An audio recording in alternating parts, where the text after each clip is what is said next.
Constructor 2.6 now contains a full payroll system which integrates with your project job costing. It also includes the ability to calculate withholdings, superannuation and accruing of entitlements. In this demonstration video we'll look at the settings that is required from the employee point of view in order to use payroll, as well as the payroll invoice itself. In order to do this, we need to go through the accounting tab. We now have a payroll section and we look at our employees.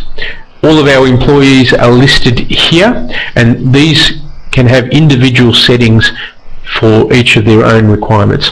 Let's open up our carpenter employee. We note there that he has an award, that being carpentry. These awards can be set and predefined in the system. It mainly relates to their entitlements that are found in this particular column. The hours per day and their hours per week are entered here. This is an important calculation in order to work out their entitlements. Other employee details are also kept on this screen, along with their superannuation details and the rate and the fund that they belong to. We also have the ability to pay an individual employee in a particular period. That might be fortnightly, weekly, monthly or quarterly. The second tab is the taxation tab. This is where we set the tax scale that the employee belongs to. We can also add things like their tax file number here, and also whether they wish to withhold extra tax each pay period.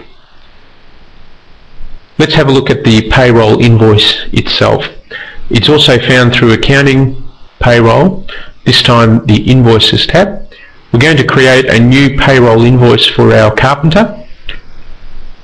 You notice that when we select the carpenter, we also now have a timesheet entry. This allows us to simply enter in hours for each job that's been worked through the week. So we'll add in the first line, we'll attach him to that particular project, and we'll also attach that he worked as a fixed carpenter on that job for 15 hours. His hourly rate has come in as a default. It can be changed in here as well, or you allow it to come in at the predefined rate. We'll add in another job. He worked on this particular job, and this time he worked as a lock-up carpenter, and he was there also for 15 hours. In order to keep this the same, we'll just re-enter his hourly rate there. Now you notice here that our total hours that he's worked is only 30 hours. The entitlements will only start to accrue once he reaches his 40 hours. So let's add in another job. He worked on this job as a frame carpenter for the remaining 10 hours. You notice there now that we have a total of 40 hours that will accrue entitlements.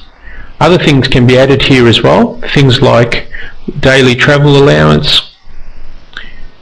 He gets one of them. We also would add in his superannuation.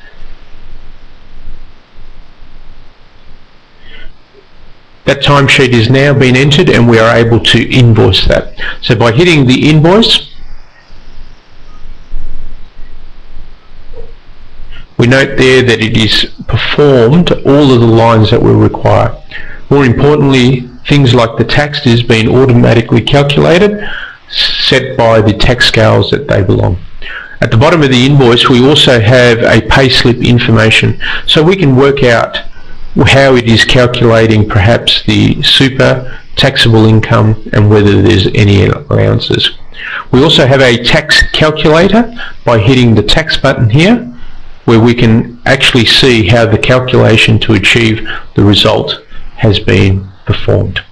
And that's basically it. Let's have a look at preview of that. Now keep in mind that this is a payslip preview, so this is what the employee will actually see. So you notice there that he has his ordinary wages along with his daily and also his total.